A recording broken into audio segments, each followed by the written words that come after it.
Hello, I'm Ali Meehan back again with another Make It Happen by Being You. And today I'm delighted to be joined by Kezia Luckett.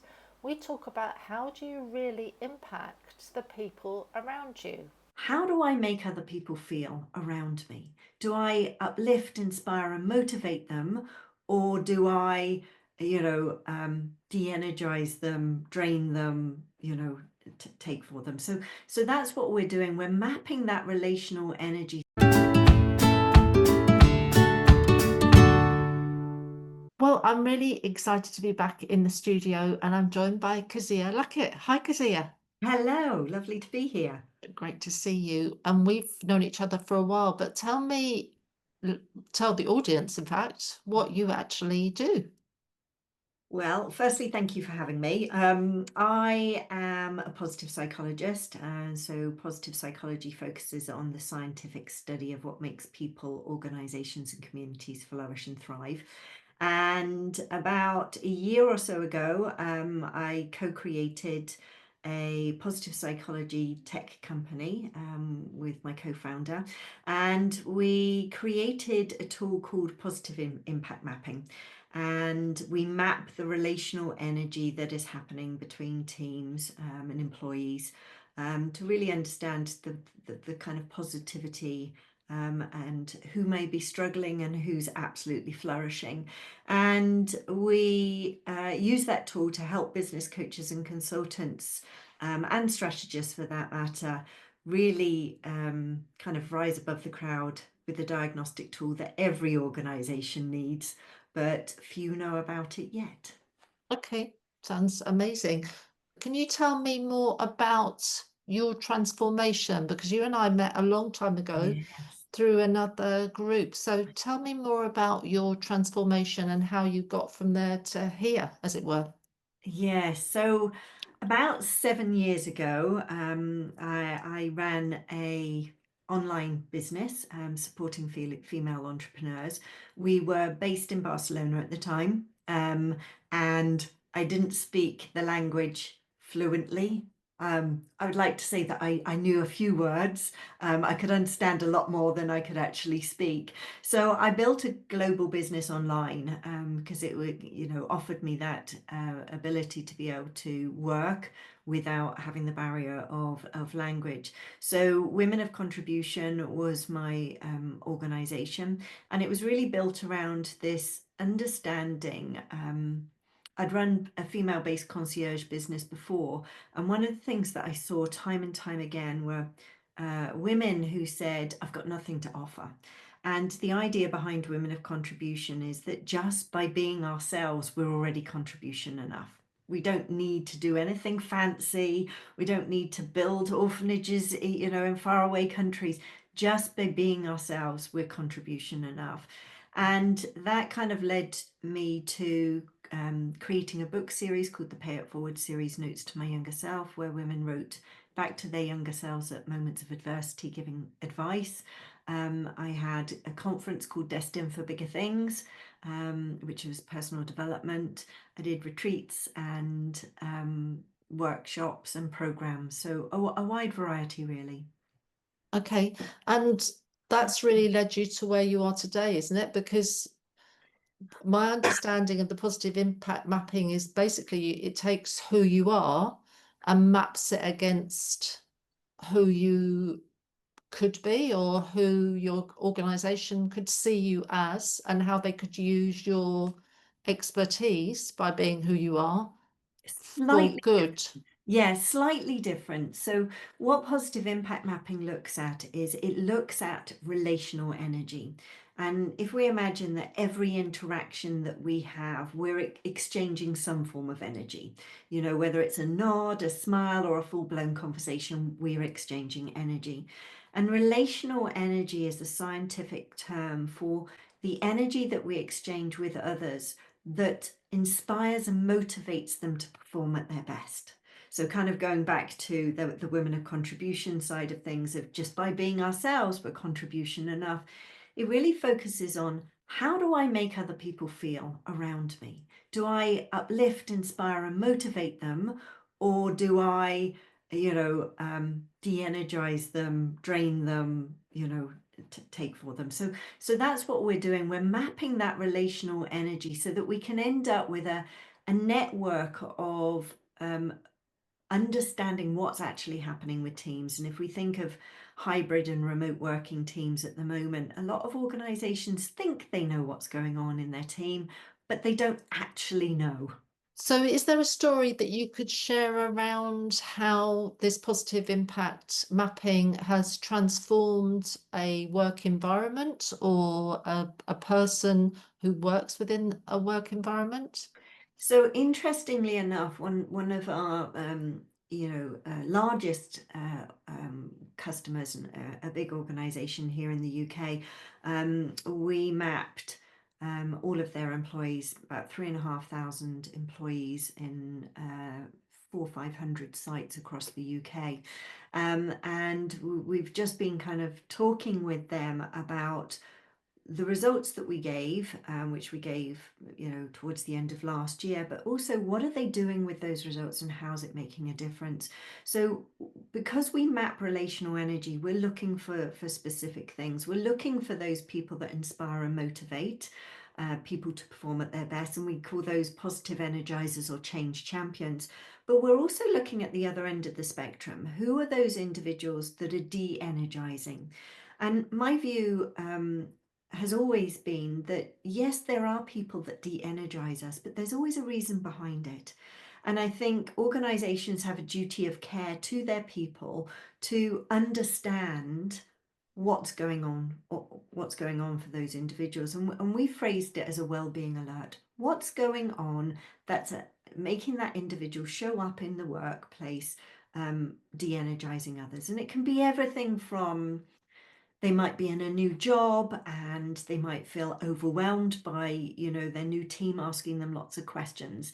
It could be that, there's some sort of unseen illness. I'm going through the menopause. There are days, quite a few days or nights, that I don't sleep.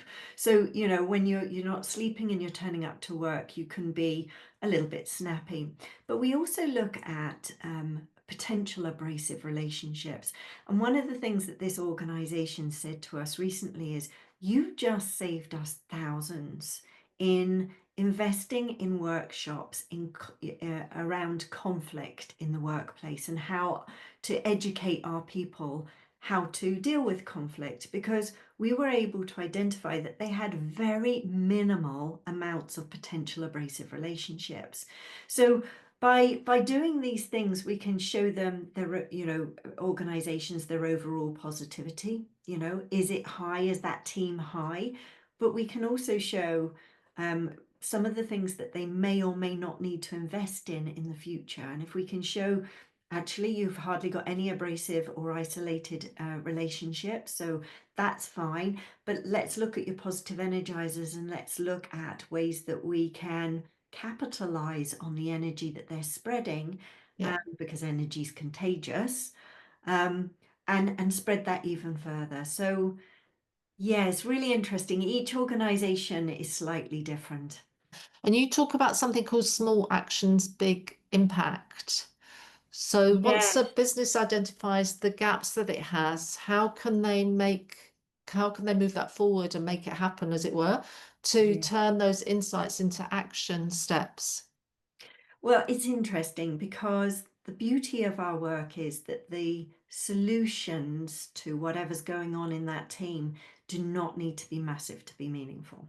Because quite often organizations will think, oh my goodness, they're going to have to roll out a massive, big, program or initiative or something to really make a difference. But our data will shine a light on the gaps, whether that's a disconnected team member or maybe a communication bottleneck.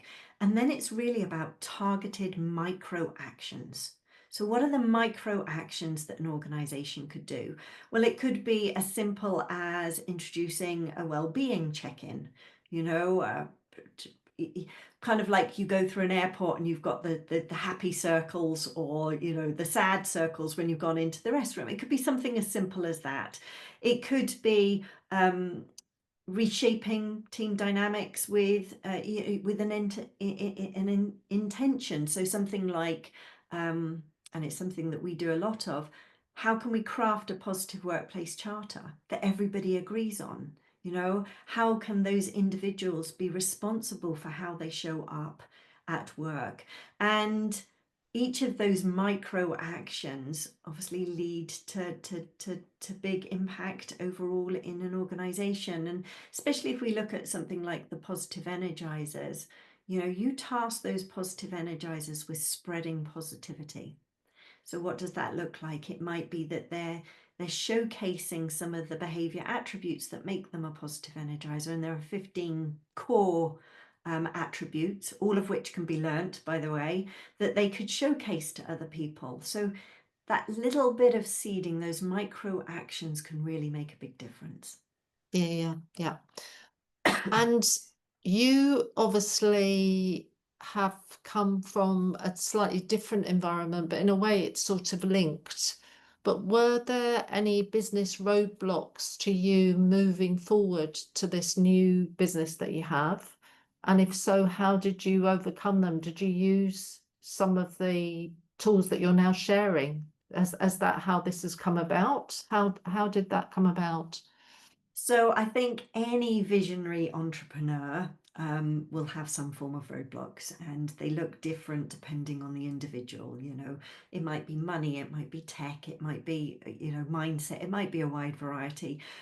For myself and my co-founder, John Paul, I think our biggest challenge was narrowing our focus.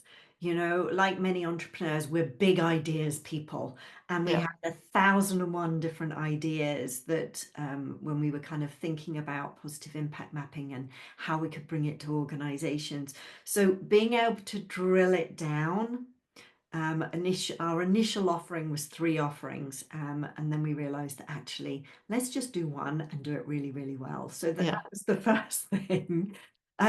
The second, probably like many entrepreneurs, is that bootstrapping. For us, it was slightly different in so much as we were creating tech. My co-founder is a tech genius, which obviously helped. But when you're bootstrapping and you're testing and you're adapting and you're molding and you're doing all of those things, you know, being able to bootstrap is really important. And then I think our last thing was our vision. We had a big vision. We still have a big vision, and we want to map 1 million employee relationships by 2030. So we have a clear picture across the globe as to what's actually going on. But when we sat down and we thought about working with organizations on a one-to-one basis, we suddenly realized that there was no way that we as an organization, no matter how quickly we grew, would be able to do that. And so towards the end of last year, we created a certification process so that business coaches, consultants, and strategists that are already working with some amazing organizations, already positioning themselves as a trusted partner, can have a diagnostic tool that will support them in really understanding what's happening in teams. But yeah, I think, you know, as an entrepreneur, we all face business roadblocks. It's just the knowing, that inner knowing that actually you will always find a way around yeah, yeah, yeah. I always say that if being an entrepreneur was easy, everybody would be doing it. it. Well, yeah, funny enough, when I first started in business, that's what my husband used to say to me all the time. You know, those moments where your head's in your hand and you're just like, oh, and you go, just remember, if it was easy, everybody would be doing it. Yeah, yeah, yeah. Do you actually have a business role model who made it happen for you and why? I have lots, and I suppose as you adapt to mold. I mean, I've been an entrepreneur since 2010, doing a variety of different businesses. So, you know, as your business and your lens of the world shifts and changes, so does, you know, the individuals that you look up to, those role models. I think one of my favorites is Brené Brown. You know, she takes positive psychology, which is the core of everything that I do, and she positions it in such a way that people understand, and they really relate to the journey. and the story around that journey, which I think is really important. I'm still trying to get good at that. It's a work in progress. The other one that recently for me that has kind of been a bit of a business model for a variety of different ways is Alex Hormozi. And really because he's really bold in the way that he's kind of changing the way things are done. Very strategic, which is not necessarily one of my strengths. I'm working incredibly hard on that strategy aspect, but he's razor sharp when it comes to the business scaling and value creation. And I think anybody in business at this moment in time needs to be focusing on the value that your service, your tool, your Yeah. workshop, whatever brings to the table. And I think he's done that exceptionally well. Yeah. And following on from that, obviously we're living in a world which is more and more impacted by AI. So how do you define positive impact in the business today, especially in a world that's shifting to more purpose-led work, as just as you just said? It's a fascinating one, and I think organizations and entrepreneurs need to be focused on what's happening in the AI world. I recently did a talk for Google on this very thing because there is a massive push for organizations to adopt AI, and therefore, entrepreneurs, coaches, business consultants, etc., need to be aware of it and probably adopting it themselves. But I think it opens up a world of opportunity for people because, yes, AI is here to stay. It's not going anywhere. It's being integrated in the workplace in a big way, but it's going to alleviate some of those little jobs that we get ourselves caught up in so that we can focus on the big stuff, and the big stuff definitely in organizations is, yes, AI is making work easier, but human connection will become one of our greatest Yeah. human assets. Emotional intelligence, connection, kindness, these are all the things that are going to differentiate us between how we contribute to an organization and how a technical tool contributes to an Yeah. organization. So for us, positioning positive impact mapping, that there isn't a better time for us to be doing that, because in the alleviation of those, small, repetitive tasks, we can really get into human connection, meaningful work, purpose, balance, all of the things that really matter to human beings. Yeah, and why people do the things that they do and what difference they make. Because I firmly believe that we're all different. So even though we may offer the same product or service, we offer it in a different way to somebody else. And AI can't really pick up on that. No. So yeah, it's going to be interesting as we move forward. So a very quick fire round. Have you read a book which made a difference to your life and why? You've probably read a lot of them, but Oh. is there a specific book? I tell you what, I could open up as a library with the amount of books that I've got, and I've always got about 15 on my bedside cabinet. I recently read a book, and I don't know how I stumbled across it.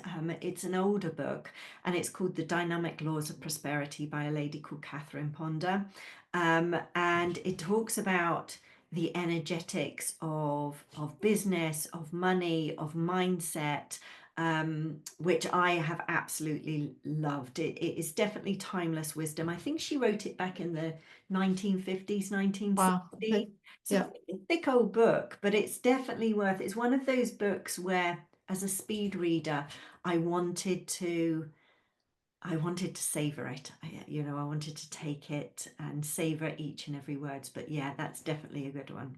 Okay. Yep. I'll add that to my list. Do you have a superpower? If so, what is it? I would say my biggest superpower is actually being able to, spot the amazingness of the person that sat in front of me, probably way before they can even see it for themselves. So being able to go, do you know what, actually what I think that you do exceptionally well is X. And also being able to pick up on the energetics of people kind of makes sense with the work that I'm doing. Yeah. So both both things have contributed to what you're doing now, have they? Because the first one sort of Yes. Yeah, yes, very similar. because if we think back to what I started with, women not necessarily feeling that they contribute anything, but just by being themselves, their contribution enough. I think we get caught up in looking at other people's journeys, looking at other people's lives, especially with social media now. It's really easy to look at these things and think, they must be living a great life. We forget that we're amazing human beings, extraordinary human beings, and we have so Yeah. much to offer the world. So yeah. Is there something you'll achieve by the end of this year? Yes, we're on a mission to train up 100 positive impact mapping practitioners by the end of the year. We've already got practitioners in the UK, in the US and Jamaica. So just being able to expand that reach, just being able to give them a tool that they can go in that will really differentiate who they are and how they stand out with organizations, that really makes my heart sing. Especially knowing how many phenomenal business consultants, coaches and strategists there are out there that are really trying to change the landscape of work. Yeah, yeah. And it's amazing that you've been able to help contribute to that as well by giving them training in something that is so useful. Yeah. Would you have any advice to your younger self? Well, I have a whole book series called the Pay It Forward series, Notes to My Younger Self, where 65 women around the world in 15 different countries wrote advice back to their younger selves. And I will share probably a little bit of what was in the first book around my journey, is that we don't need to fit into anyone else's mold. Our uniqueness, our lens of the world, our experiences, both the good and the bad, is what truly, truly makes us, unique. You talked about individuals, deciding who to work with. We can all offer exactly the same, but it's that bit, the life experience, the way that we view the world, the way that we interact with people, the energies that we give off. Yeah, just stay in your own lane. Don't worry about what anybody else is doing. Yeah, love that. And so finally, how can people best connect with you? If they're interested, if they've got a business, they would like to employ you to offer this service, but also if they're a coach and they're interested to add it to their toolbox. So you can find me on LinkedIn, Kezia Luckett, or alternatively, you can head over to our website, which is positiveimpactmapping.com. And there's a contact form there, so you fill it out. I'm also on Facebook and Instagram, all under my name, so anybody can find me there. And you don't have to be interested in the tool. It'd just be lovely to connect. So yeah, all about the connection. Wonderful, as we did. Yes. Thank you very much, Kezia, for joining me in the Make It Happen studio. No, thank you so much for having me. I really hope you enjoyed this latest recording of the Make It Happen series, and I'd love you to subscribe to our podcast channel, or if you're watching this on our YouTube channel, just click the subscribe button. We'd love you to continue hearing and seeing more of our Make It Happen interviews. If you're not a member of Costa Women yet, but you're a woman who is living in Spain or a woman who is thinking about moving to Spain, do come and join us at costawomen.com. It's completely free to join. In the meantime, I look forward to sharing more Make It Happen interviews with you. Bye for now.